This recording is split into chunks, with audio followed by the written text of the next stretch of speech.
Hello and welcome to Get Focused with Bill K and Gina Fay. Hi, Gina. Hey, Bill. So, are you going to do our introductions this evening? I'd be delighted to do that. This is a reintroduction. We have my dear friend and colleague, excellent therapist, Laura Wade, and psychedelic warrior, self-proclaimed psychedelic warrior. You did too on your Facebook thing. Okay. You did too. Self-disclosed. Okay, Self-disclosed. All right. So we didn't really cover everything that we wanted to when Laura was here last time. It was just really scratching the surface. And actually, I have some questions that one of my clients was interested in having Laura answer. So in no particular order, well, I guess something that might be useful to go into is the different applications for the various psychedelic drugs. I mean, do they all have a similar kind of use, or is one recommended for particular disorders or issues?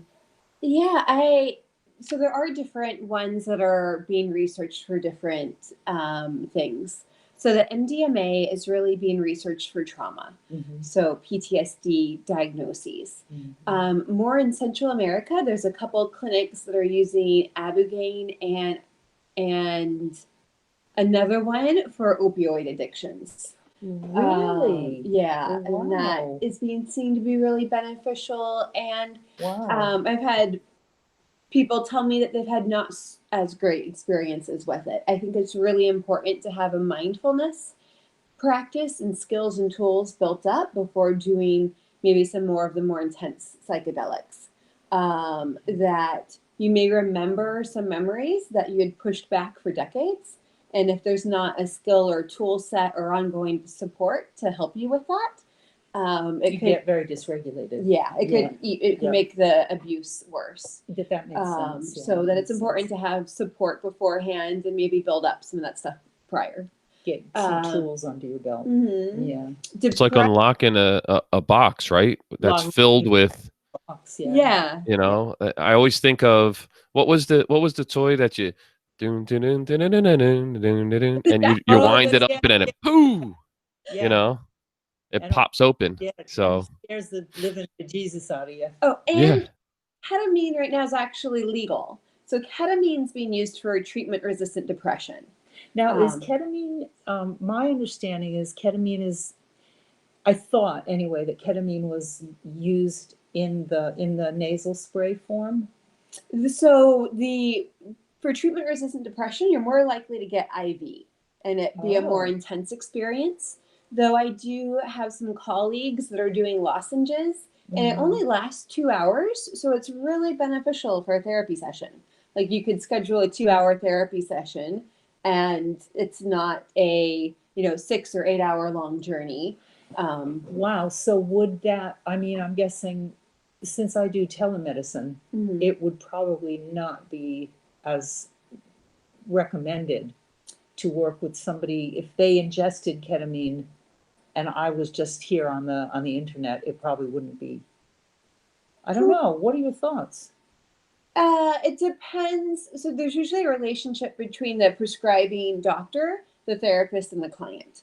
So, Okay. I mean, there could be possibilities if the prescribing doctor was on call, or what local supports does that person have?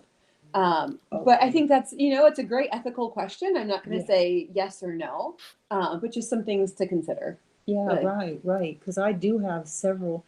And my understanding too is, so the practitioner would get the medication, or the client would get the medication? It depends on the substance and the trial. Well, with ketamine, I'm talking about. So ketamine can be the prescribed lozenges, and the client would go pick it up, usually 6 or 8, not large doses. Quantity, sure. Yeah. Right. And then 1 or 2 are usually used during session. So they'll take one and they could up it to a second one. Of course, IV treatment, that's going to be kept by the facility. Yeah, obviously. All MDMA is kept by the facility. Yeah. Okay. All right. Well, that's really, really, really informative. Mm-hmm. And they do have to prove, I mean, they do have to satisfy certain criteria to demonstrate that they do have treatment-resistant depression. that well, fair? ketamine is legal. So any doctor can not legal, it is prescribable. So It's any prescribed. they Yeah. they can prescribe it for off treatment label. So you go to a doctor, you don't have to prove it's treatment resistant. That is what all the studies are looking at though. And most studies actually don't look at treatment resistant things. They want to I have a podcast on like pharmaceutical things to pay attention to. Which we'll put a link Okay. to in Yeah. in this podcast for sure. They usually don't want people that are on, they want people on a minimal amount of meds and that are likely to show improvement. So many studies out there for antidepressants aren't actually on treatment resistant or aren't on multiple medications because you're not going to show that much of an improvement. Uh-huh. Okay. So it's less likely to pass the FDA test. Interesting. Okay, sorry, I took this on I the love side. it. Thank you. Yeah, so go, please. You were saying about ketamine, but what are your thoughts on ayahuasca? I mean, I think they're all medicines when used in the right setting. Okay, so can you explain what ayahuasca is? Ayahuasca is multiple plants that are together, so it's a It's like a compound it's a compound. of I'm natural trying to remember the substances. 4 letters that it is. Ah, DMEO, but that's not it. So it's a psychedelic. It is not usually used in clubs. You might have vomiting, diarrhea. Okay. on the front end, right? Before it takes hold. Or I all the time? I don't know. I believe, but I'm no expert on this. I believe that initially, as it goes into your system, you might have a reaction of vomiting or diarrhea, but then it settles down and you go into the full blown. Well, that's probably because it's more of a natural based, correct? I don't think so. I don't know that would necessarily. Well, I just find that something that is pharmaceuticalized, through, the whole process, they tend to try to put other substances in them to counteract any type of these types of side effects. Yeah, having said that, psilocybin doesn't have any nausea. You found that? I've known of some people that have had extreme, intense stomach. Yeah. Oh, interesting. And Okay. I talked to one therapist who was theorizing that the vomiting and diarrhea can actually be beneficial in releasing trauma from our fascia because the body Okay. often releases, and that it can have a beneficial effect. Where you're right, like pharmaceuticals, like the MDMA don't have that many physical effects, which we're kind of making it more a concentrate. Right. And we don't know the effects. They are now manufacturing psilocybin. All the Johns Hopkins trials are with manufacturers because it's easier to control dose and see the difference. Where the ayahuasca's, 4 different tree roots pounded and boiled, and you drink it. Yeah. So it's harder to know how potent that tree root was. And interesting. Wow. Which would cause the side effects too, if you think about it, right? Because there's you don't. Yeah, potentially. Mm-hmm. Yeah. So other drugs. So we've talked about ketamine. We've talked about ayahuasca. We've talked about MDMA. Mm-hmm. What psilocybin is used for the death near people that have a terminal diagnosis. So severe anxiety, a lot of times difficulty connecting with others, and that has just shown to have tremendous results. People now able to face their terminal diagnosis with loving acceptance and be able to be more present with their loved ones. Interesting. So instead of that is so awesome. Yeah. So really coming to peace with the fact that their lives are ending and enjoying what moments they have, right? Yeah. Instead of being paralyzed by the fear of the unknown. Mm-hmm. Yeah. I went to an amazing meetup group in Portland. It was a death and dying circle. And so there were people that had never tried psychedelics yet, maybe whose child brought them and said, this might be interesting for you to try. And just people in all stages, either grieving those they had lost and talking about how psychedelics had supported them through that process. About 80 people showed up. Unbelievable. For a meetup event. Unbelievable. That is so wonderful. Wow. Yeah, you Okay. don't think of it that way, right? Well, no, but I mean, this is the cutting edge of treatment now. It feels like it's like, Cutting edge and historic. yeah, Like and we've historic, used it yeah. for thousands of years. Yep. And now Western science just rediscovered it and said, "Oh, look! Oh, Yeah, but it's also fascinating though, because we really don't have a conversation about death and what people go through, the fear of it when they know it's inevitable. I mean, we all know it's inevitable, but I mean, I turn 45 in 2 days and I'm not thinking I'm dying, you know what I mean? But someone with terminal cancer or something like that, then they're thinking of it, right? So, but we never have that conversation of what is the mental state of someone. There's actually another Facebook group, you may be familiar with it, called Death Cafe. okay." Yeah, well, people get together in the Nice. same kind of way to just really talk about death and celebrate that. And yeah, I don't know, this is a little side, we can talk about this another time, but I Right. did a life, death, and transition workshop with Elizabeth Kubler-Ross. I probably told you that, yeah. Long, long time ago. She's now died herself, but that was amazing. So that would be a good subject for another podcast.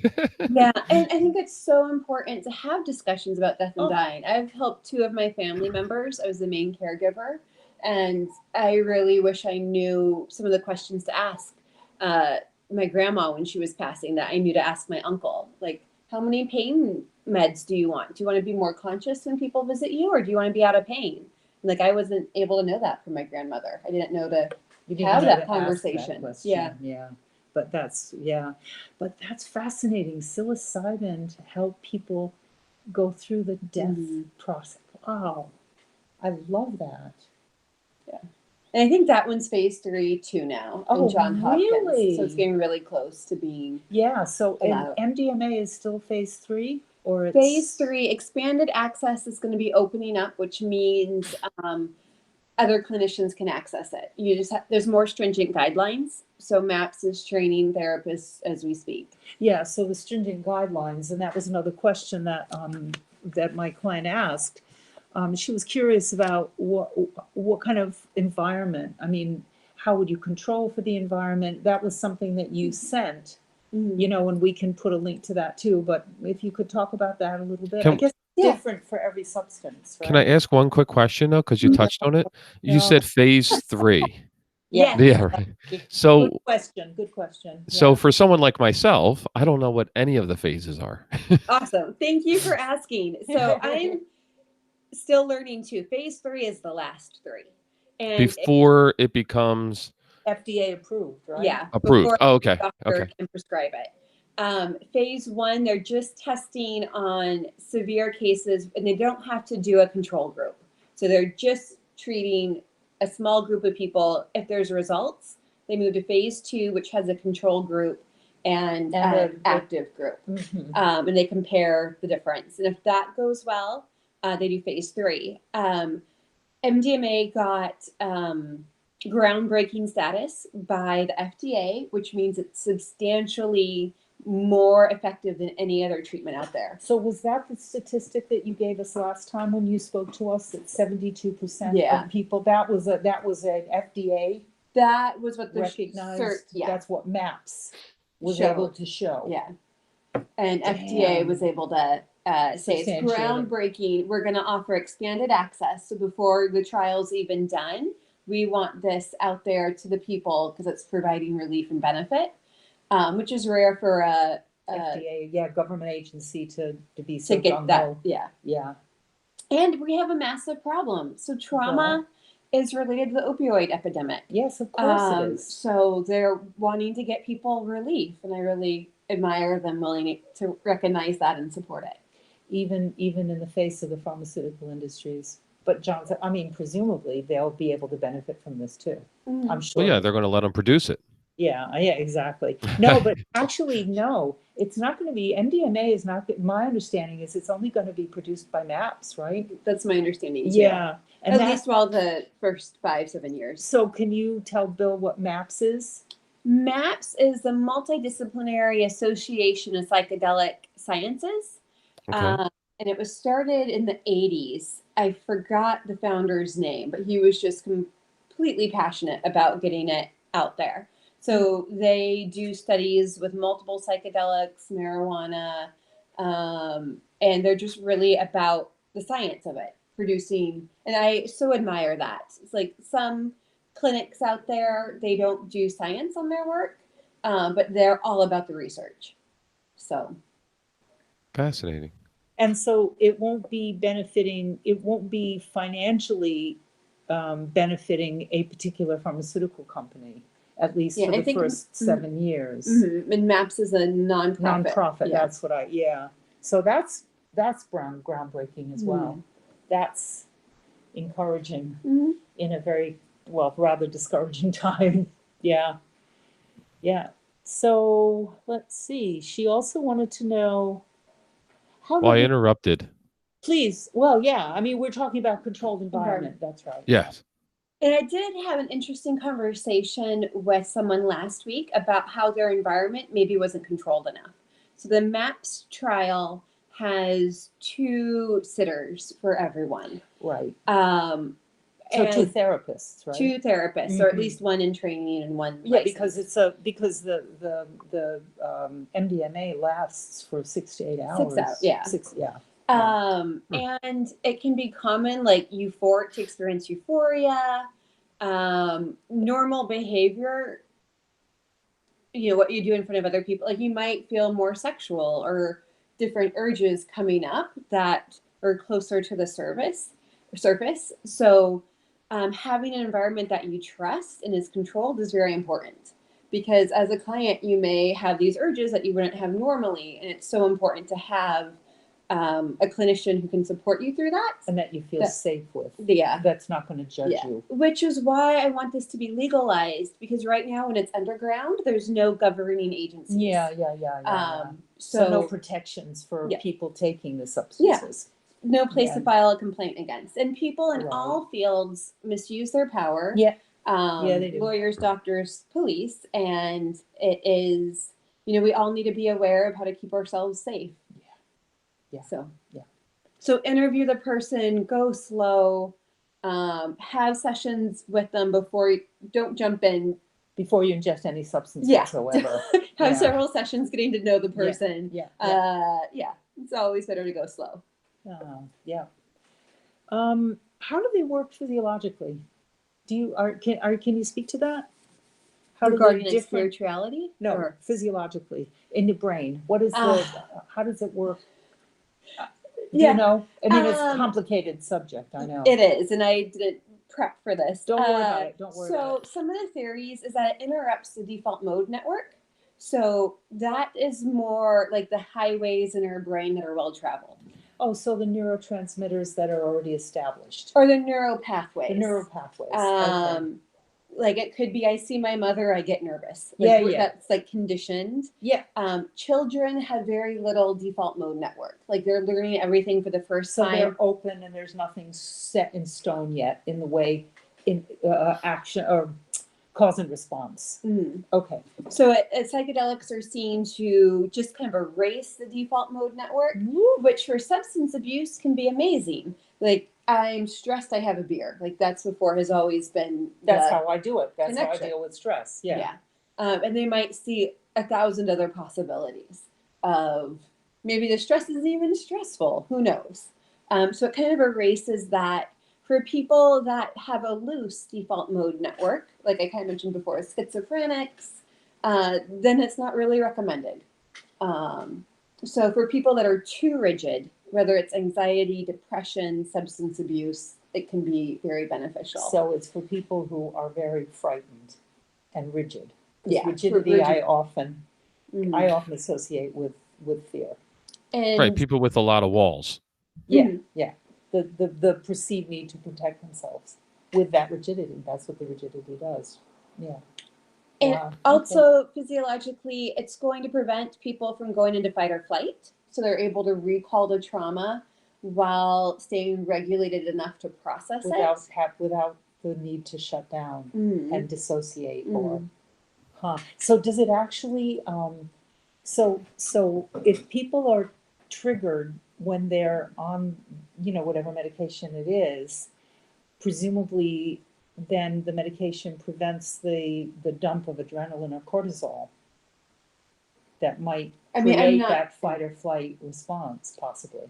possibly. I know Yeah. it holds levels of like dopamine and serotonin at different levels. I Okay. don't know how it affects the adrenaline. Right.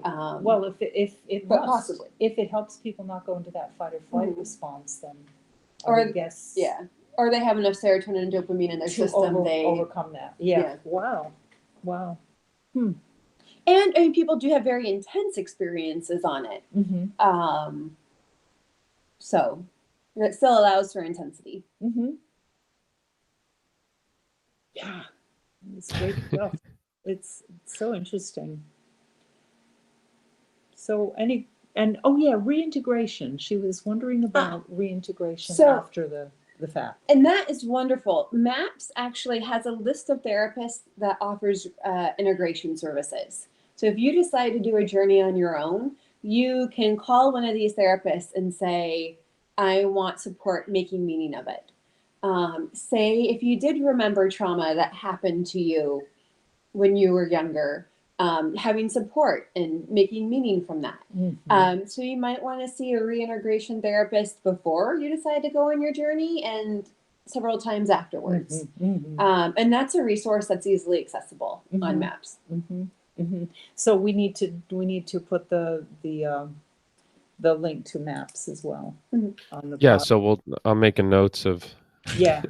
notes for the notes. Notes for the notes. Yes, good. We've been doing a lot of talking. You got any questions? No, I mean I've chimed in when I needed to have the non-therapist explanation because obviously like the phases and different things like that. I just think it's amazing that we're open to figuring it out, right? We talk about this a lot of really learning why we think, why we act, why we do the things we do, and that journey, and with having these to use to help people really figure out what's going on is amazing to me. Mhm. And I think we use them for thousands of years for that exact purpose, to support us in unlocking trauma after a war, to gain more clarity of what's meaningful to us in life. I mean, so many people have felt experiences of being connected to everything. And how can you be upset at whatever political figure or company? I think it really allows us to work with one another instead of working against. It's a unifier. Mhm. Yeah. Wow. It's interesting that you bring that up because I talk about that a lot with people and how I just seen, I'm trying to think of it right now, someone, I think you actually posted it, Gina, about anger. What is anger? What is the emotion of anger? Beating yourself up for somebody else's mistake. Yeah, and it's so Something- fascinating. So, and if this gives us that unifying ability, and I'm not saying that everyone's going to go out and, use these treatments and everything else, but the fact that they are available and you know, as they pass through the phases, then they become more acceptable, right? And then who knows? Yeah. Oakland recently passed, I'm not sure if it's decriminalizing or legalizing most psychedelic plants. So, That's amazing. yeah, peyote. Oakland is really in the vanguard lately. Yeah, It's Oakland and amazing. Denver. Yeah. And of course, Oregon. Yeah. It's fantastic. Yeah. And that's the beautiful thing of it, right? So we have areas that if you're comfortable with it, you can go to these areas, and if you're not comfortable, you don't go to these areas. I Mhm. mean, that's the beauty of it all. And then as time, as I see in what I do in everyday life is, I could have a team of 10 people and teach the same thing to all 10. 6 of them might get it and 4 of them may not. And when they see the 6 succeeding, then they become more interested. So that's what's fascinating about this. Works. Yeah.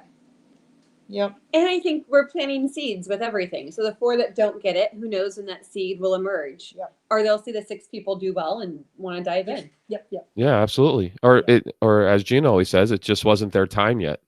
Mm. Yeah. They weren't ready. They weren't open. And that's okay. It's Yeah. not to, hammer away and force an openness. Mm. It really isn't. No, it doesn't work. It really doesn't work. And it's interesting because we are I think there's a shared experience with in our professional association with somebody that is, just not ready. Just not ready. Mm. So yeah. Oh yeah, I'm sure you guys see that all the time. I've never seen it quite so severely as this. Because I've seen it with myself and thinking back, and as we go through life, we reflect on different situations and scenarios and how we reacted or not acted on certain things at certain points and how we do now. And I think it's amazing having that ability and that openness to do that. And I had said to Gina after our last discussion that I'm fascinated by it, and I'm very open to wanting to learn more about myself. And maybe it's not through the use of any of these substances, and maybe it is. I don't know that at this point in time, but it is nice to know that I can take another step eventually. Yeah, the option is there. It's great for me. It's amazing that finally there's broader acceptance of these things that we've always known can be helpful. Yeah. It's amazing. So, Michio Kushi, who brought macrobiotics to the West from Japan, had a saying. He said, the bigger the front, the bigger the back. Yes. So the more restricted and crazy things get, the more expansive and elevated things get. It's a balance. It's that yin-yang symbol. Really. Yeah, it's great. Well, I'm ready for a lot more enlightenment for everyone. Yeah. Oh, yeah. Yeah. Well, yeah, can you imagine? But I'm not sure, as I've said to you before, I'm not sure that this utopian vision that we have of eventually everyone getting enlightened is going to happen at the same time, at least. Yeah. People get enlightened when they're ready to get enlightened. They get awake when but there's something to be said for people to be asleep as well. Because without people being asleep, who would, where would the quest for enlightenment come from? We see what we want. We see what we don't. It's like with families. We grow up in a family and we learn what it is we want to do. And we also learn what it is we don't want to do. So yeah, we need all things in this school that we're in. Yep, absolutely. And you brought up macrobiotics. And that's one of my other passions is integrative mental health. Just how much nutrition and sleep and so many aspects affect our health. Because I'm really curious, like, why does it work for 72% but not the other 28? Interesting. Yes. Are they not getting enough deep sleep to process what happened? Or they don't have enough choline in their diet from eggs, which is really connected to anxiety. So those are just like everything just impacts the other piece. So a really holistic approach in every possible way. Yeah. Yeah, that's a really important question. The 72% are fascinating, but even more so the 28%. What's going on well, how come some people get cancer and some people don't? Yeah, that's the same kind of thing. And we all have cancer cells in us. How come in some of us they get activated and in some of us they don't? That's really important questions, I think. And the German New Science, they just released this thing where they're connecting different cancers to different emotional traumas that haven't been fully processed. Oh no, really? Huh. Who would have thought? That breast cancer was connected to a loved one dying that hadn't resolved. And like it was it's connected to that nurturing thing. Yeah. Oh, interesting. Well, I was married. I don't know if you knew this, but my son's father was a homeopath. And when he was learning homeopathy, we were first married, so I was kind of learning it a little bit as well. And one of the things that they say is they use cancer as a verb. We cancer ourselves. There's mental dis-ease, and if that doesn't get managed, it manifests itself in physical disease. That is one of the basic tenets of homeopathy. Yeah, that I'm glad they're looking at that though. Oh, so exciting. And another thing I want to share, if that's okay. So we're now finding that Alzheimer's, did I talk about this last time? No, you didn't. They think it's 5 different types. So there is a type, we knew the gene one, where if the gene means that your brain, when you sleep, it doesn't process out toxins as easily. So if you have that gene and you get a lack of sleep, you're more likely to get Alzheimer's. They're now showing that there's a type of Alzheimer's that's connected to mold exposure, a type that's connected to heavy metals. So it's 5 different diseases, all with similar symptoms. And we were trying before to treat it all the same. In the same way, yeah. And so I think trauma could be like this, depression, anxiety. I really went down the rabbit hole on depression, looking at some people have a theory that it's temperature related. And it could be that all multiple types are true, that we now live in environments that are so climate controlled. We're not getting intense heat exposure, because about 30 to 40% of people really benefit from intense heat exposure. Yeah, I believe that.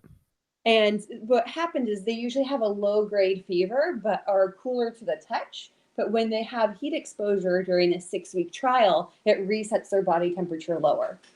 But because we're in AC all the time, and if we're not doing intense exercise, we're not getting normal heat exposure. And maybe they only need it once a year for 6 weeks, because that's what summer used to do naturally. In some places. Yeah. And maybe the people that get this type of depression lived in warmer climates. Maybe it's not as popular in people from Norway. There's another inflammation now. We're really seeing the connection to that and depression. So when the brain's inflamed, so treatments can range from broccoli sprouts, eating 2 cups of broccoli sprouts a day, changing your diet, not getting enough healthy fats could be another type. So fish oils, avocado. We're seeing that the neurons for people that eat a low-fat diet, their neurons in their brain have a thinner sheathing. And so there's theories that creates kind of more static and noise in the brain if you're not getting enough healthy oils. And like the 90s was all about low fat. Oh, yeah. Right. Everybody forced down the low fat stuff. Yeah. And what is it? We're taking out these nutrients that we commonly ate. Generally speaking, just to add my little 2 cents worth, when a product is manufactured as a low fat or proclaimed to be low fat, the nutrients are gone off and the sugar content is way through the roof. Which is the inflammatory effect, which is related to depression as well. Yep. So I really guide clients, what interventions have long-term beneficial effects? Like, what can we look at? What does the research show us?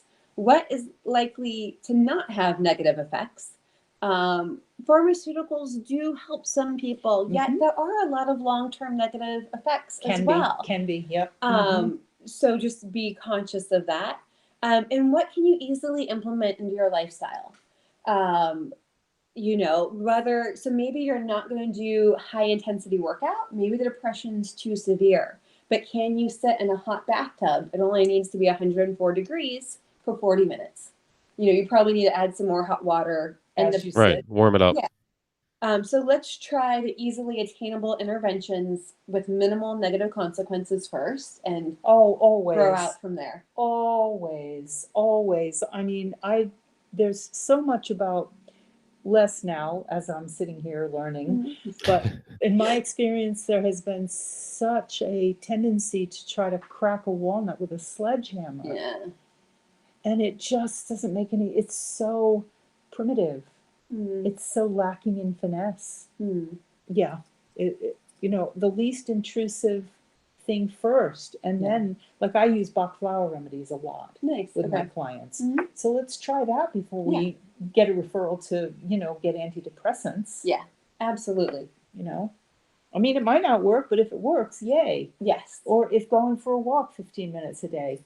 But let's try that first. And I hope one day we have the assessments to maybe figure out, oh, you're the one that's going to respond to the flower essence, and you need exactly. We don't have those assessments we don't yet. but it's really true. Different people, not everybody responds well to EMDR. Not everybody responds well to EFT, and that's okay. Yeah. But we need to know. But I mean, in the same way as we do, I suppose, that DNA testing, we might be able to figure out. And in fact, I think I heard some talk about this.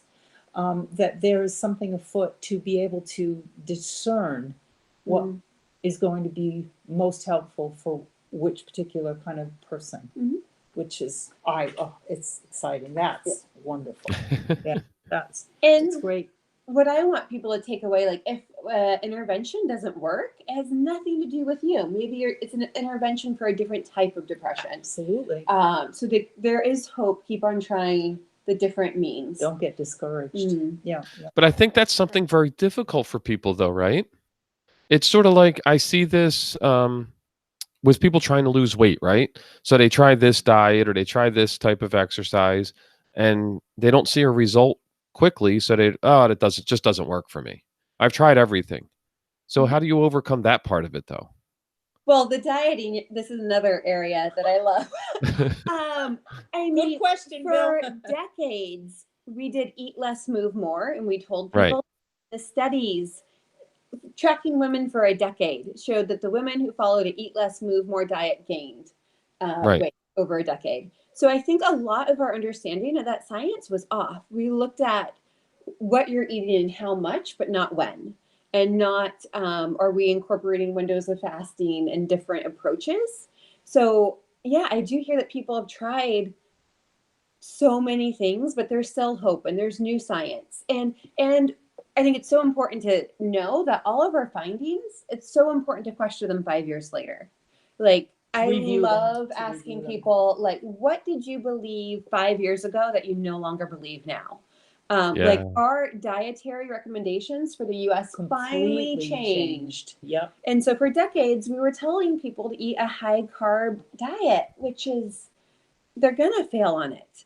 And so I think it's important for us to realize if a person's failing on it, don't tell them to keep on doing it. What can I, as a clinician, like, maybe the tool I'm prescribing is broken and I need to look at that. What?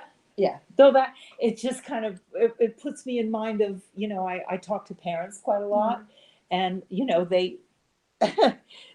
what is your discipline? Oh, well, we do a timeout. We do not a timeout, but we ground the kid. We ground the kid. If they do something wrong, we ground the kid for a day or a night.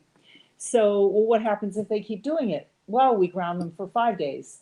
And I said, well, it didn't work when you did it one time. So what makes you think it's going to work? Make a difference? Yeah. Which is what we do with insulin. Yes. Yes. Say more about that.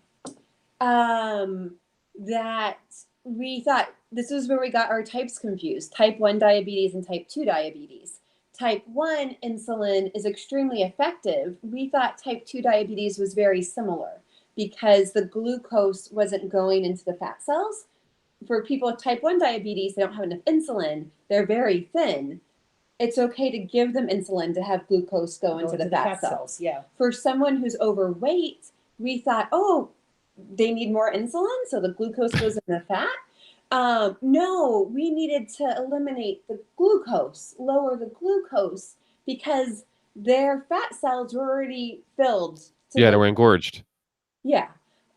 So that are, unfortunately, like when we gave someone insulin, they improved the first month. They might have improved the first year. My mother's partner is an example of that. He was on insulin for a decade. In December, I introduced him to the ketogenic diet, 2 insulin shots since December. That's amazing. Since December? Lost 35 pounds, more movement, happier. Like, I gave him a couple books on it, some videos. Yeah, I lost 45 on keto. Nice. And so, yeah, that is something, maybe the punishment works for one night, and that's why the parents do it the second time. The insulin worked the first But it month. doesn't work for the first night because the kid does it again. And then they give the same punishment, except, more of the same. Yeah, but sometimes that's all they know. That's the thing, right? Exactly. Yeah.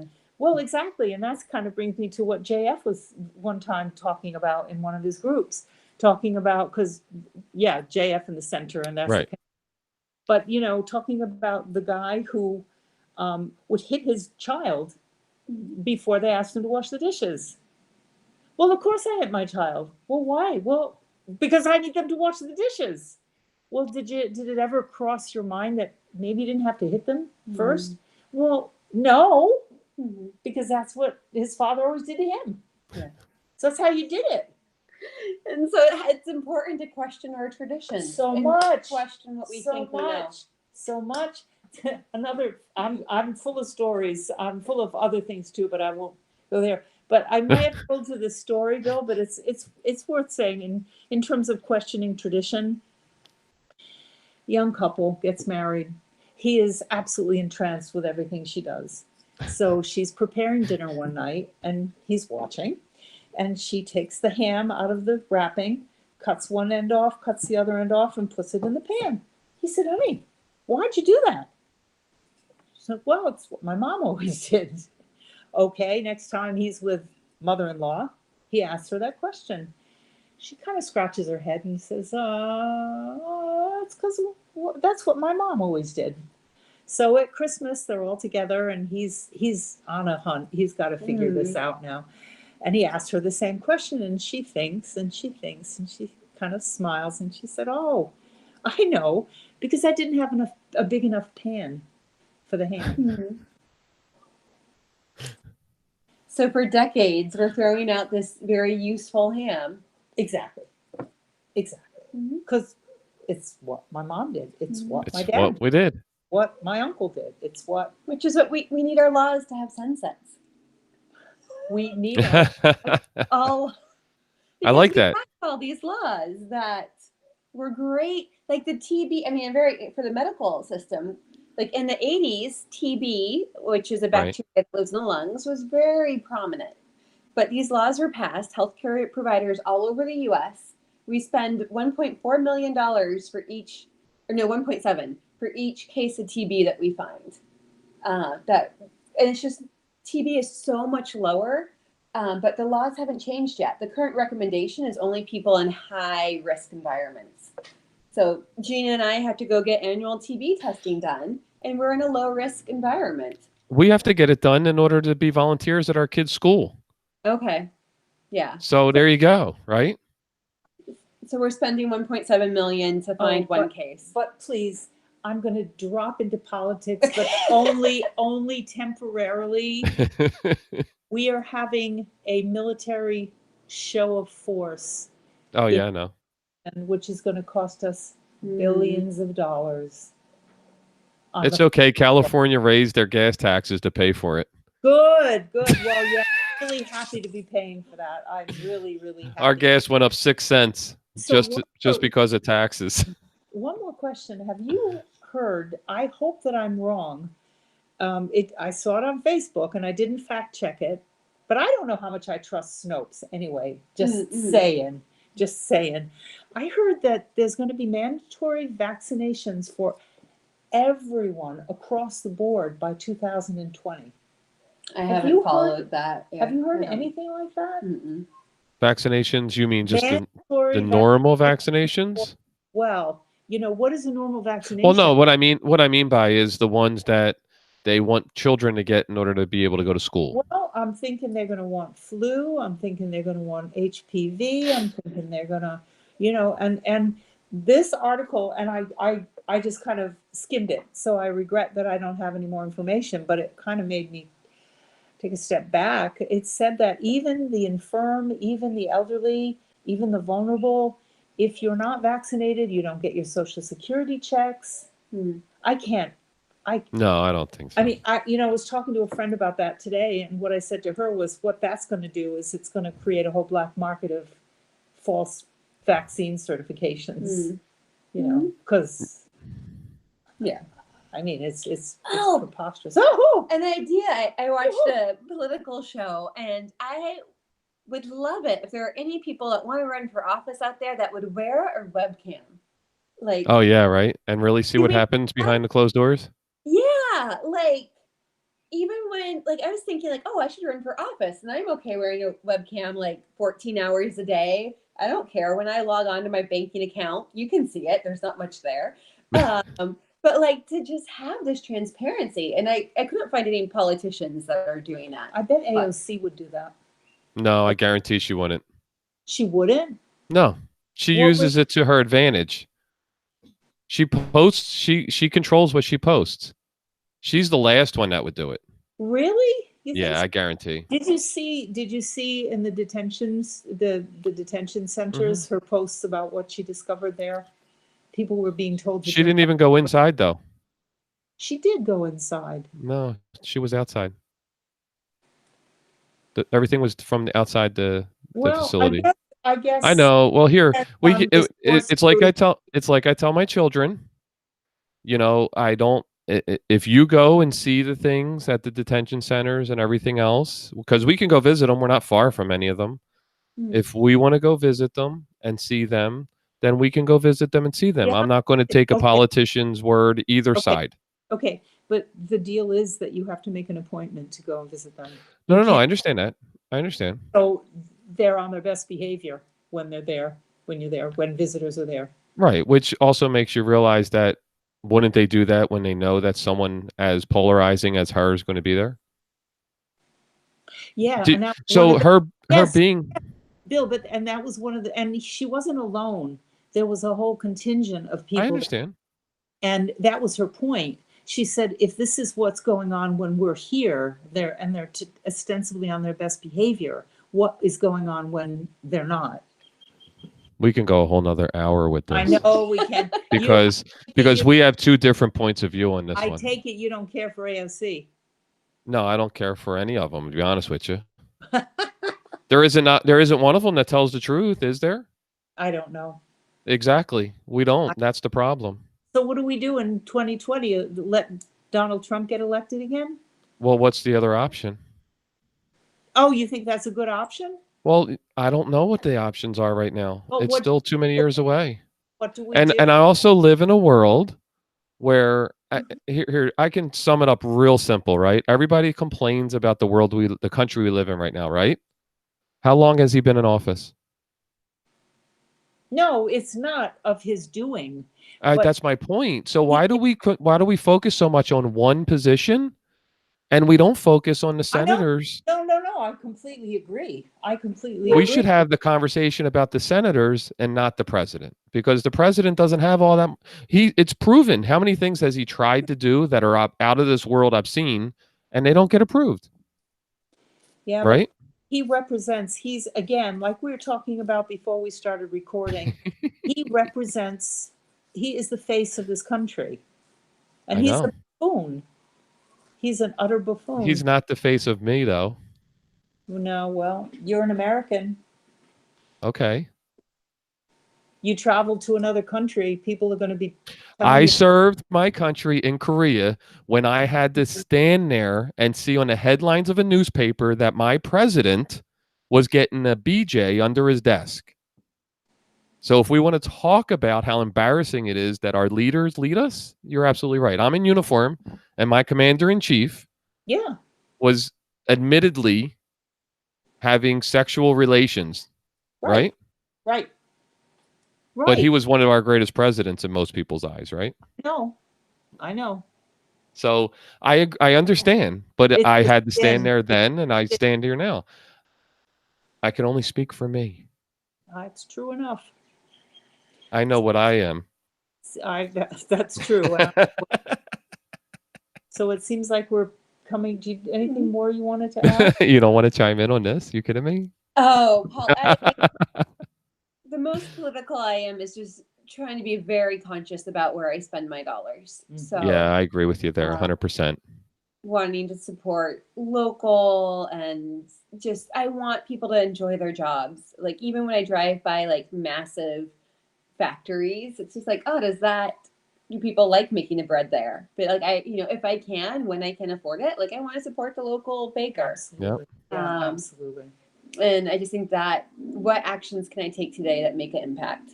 And politics, I just feel a little bit powerless, and so. Well, yeah, and that's really what it boils down to, and that's how I try to live my life is I can control the 10 feet around me Yep. Mhm. and how I impact that.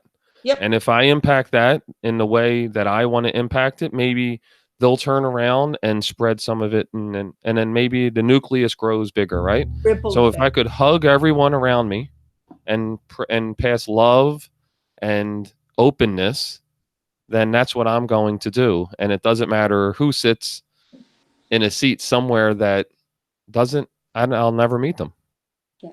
You And know? you're that love virtually and that connection and that healing. Absolutely. That's why So. we're doing what we do. Mhm. Yeah. 100%. Meaning behind it. Yep. So, Okay. so thank you so much. And Yeah. enjoy your last 7 days. I will. And if people, I am active on Instagram. So Laura.circlesedge. And I love doing group work. So, the exercises I talk about are applicable for any circle, whether that's the dining room table, your teams at work. But just, So what else do we want to get? Do you have that? That's right. Laura.Circle's Edge. Mhm. And what else do we need to get? We Website. need to the MAPS website. Maps website, any links to anything that links to Laura. I mean, where are you headed from here? I am going to a drone festival in Oregon, then Burning Man. Awesome. You're going to Burning We Man? are offering. Is that your first time? It will be. Yeah. Oh my And God, I can't wait to hear how it was. Hopefully Oh my offering God. psychedelic peer support there. Wonderful. And Aaron and I travel around Colorado and Oregon. I do experiential group workshops. We also are doing the van life now, and we're doing van meetups too, and inviting politicians to come and tour. Awesome. Tried to pass, it didn't pass though, a homeless bill allowing people to live in their vehicles, because right now things can be complicated and kicked out. Mhm. And just allowing more flexible legislature. I understand that people don't want people living in cars outside of their homes, and how can we support these people that can no longer afford housing in these demographics? That make these choices. Because there is no housing. There Yeah. are a lot of places there is no affordable housing. Yeah. So absolutely. Just starting to have conversations with people, and Yeah, that's a big conversation here because it's gone back and forth. Yeah. And it's interesting to me because they open up, the city had offered locations. So I think there's something like I don't know the exact number, but there's a lot of locations Is that the village that they built in San Diego? Well, no, they built a village. That's for the homeless, where they have beds and supply beds and things. But there was in San Diego, the courts overturned a ruling about keeping people from living in their vehicles. So for a short period of time, people were living in their cars. But just like you just stated, there's issues with that because they're parking on residential streets, and they're not. There are people living in their vehicles that are extremely respectful, just like anything else. And there's people living in their vehicles that are not respectful to the surrounding areas. So it causes an issue. Mhm. And that's, that's what happens, unfortunately. So the city they overturned that ruling, and now they don't allow people to live in their vehicles.